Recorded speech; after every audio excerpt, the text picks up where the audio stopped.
All right, let's just jump right in. Have you ever really stopped to think about what's going on up there when you remember something? I mean, it just kind of happens, right? But behind the scenes, your brain is constantly making these executive decisions: what to save, what to toss out, and what to pull up from the archives. It's like there's a film director in your head. But here's the crazy part: you're not the one calling action. So, how does it know what to do? This is the big question, isn't it? Think about your day. Your brain is not a security camera recording every single second, and it's definitely not playing back old memories on some endless loop. It's picky. It's making choices. So the real mystery is, what are the rules it's playing by? And this quote from the researchers who looked into this just hits the nail on the head. Watching a TV show like Sherlock is the perfect example. Your brain has to decide, moment by moment, should I pull up that memory from a few episodes ago to catch this clue? Or should I just keep absorbing the new stuff? How on earth does it manage that balancing act? Well, to crack this case, researchers couldn't just ask people what their brains were doing, so they did the next best thing. They built an AI, a special kind of computer model to act as a memory detective and figure out the best strategy completely from scratch. So this slide really gets at the huge shift in thinking here. For like decades, memory research was, well, a little dry, to be honest. It was all about memorizing random lists of words or shapes. Super controlled, sure, but not at all how life actually works. This new approach is totally different. It's like they just throw the AI into the deep end, into a complex, messy, story-like situation, and basically say, okay, you figure it out. Learn for yourself when memory is your best tool to make sense of all this. So how does the AI learn? You can think of it like a game. First, the AI observes some event, one step at a time. Its main job is to predict what's going to happen next. And to help it win this game, it has a memory system. It can hit record and save a snapshot, or it can hit play and bring up an old one. It gets points when it's right and loses them when it's wrong. You let it do this thousands of times, and eventually it teaches itself the absolute best way to use memory to get the highest score. Okay, so our AI detective is officially on the case. The first piece of the puzzle it needs to solve is all about retrieval. When is the right time to hit play on an old memory? And this is a really big deal. I mean, if it plays back memories all the time, it's just going to get confused by a bunch of noise. But if it never does, it'll miss all these crucial connections. So what's the sweet spot? What's the optimal strategy? And boom, here it is, the first major clue our detective uncovered. The AI learned to be super cautious. It only reached into its memory bank when its current understanding just wasn't cutting it, when it was really uncertain about what was coming next.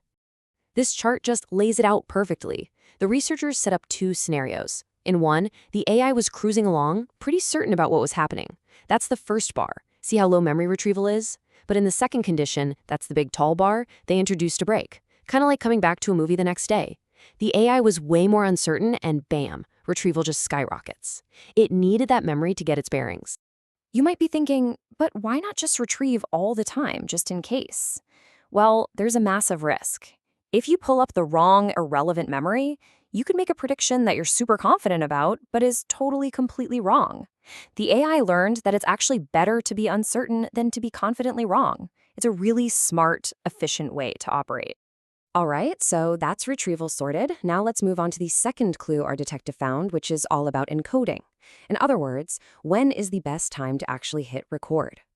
For this part, the researchers tested two different policies. For the first one, they basically told the AI to record everything, smack in the middle of an event and also at the end. Kind of the more is better idea. For the second one, they were much stricter. It was only allowed to record a single snapshot, right at the very end of the event. And the winner? Well, it was the selective approach.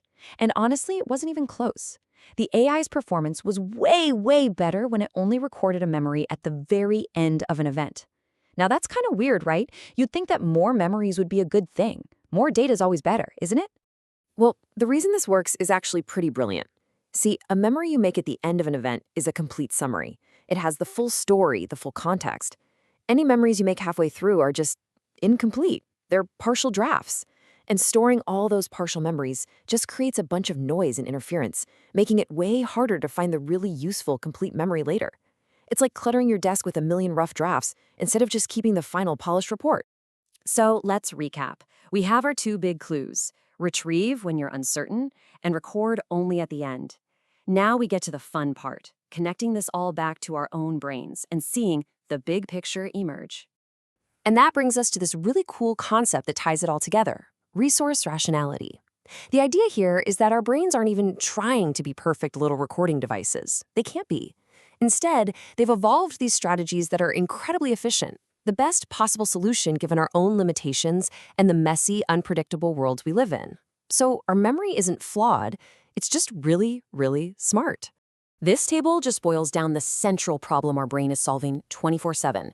Every single memory action is a trade-off. Retrieving a memory? Great, it can help you predict what's next, but you risk pulling up the wrong one. Storing a memory? Awesome, you're saving useful info, but you risk creating a bunch of confusing clutter. Your brain's job is to constantly, automatically manage this delicate balance of risk and reward. So, what's the bottom line here? What does all this mean for us? And what should we take away from our AI detective's hard work? The next time you forget something, try not to think of it as a failure. Your memory isn't a faulty hard drive that's crashing. Think of it as a masterful film director, editing the story of your life. It's selectively recording those big, important final scenes and only playing back old clips when they're absolutely needed to make sense of the plot. This isn't a bug in the system, it's a feature of an incredibly efficient design that's built for understanding, not for perfect robotic recall. And that leaves us with one last pretty deep thought to chew on. If our memories are what build our sense of self, our identity, but our memory is actually more of a storyteller than a court stenographer, what does that imply about the nature of our own story? Who we think we are? Yeah, something to think about.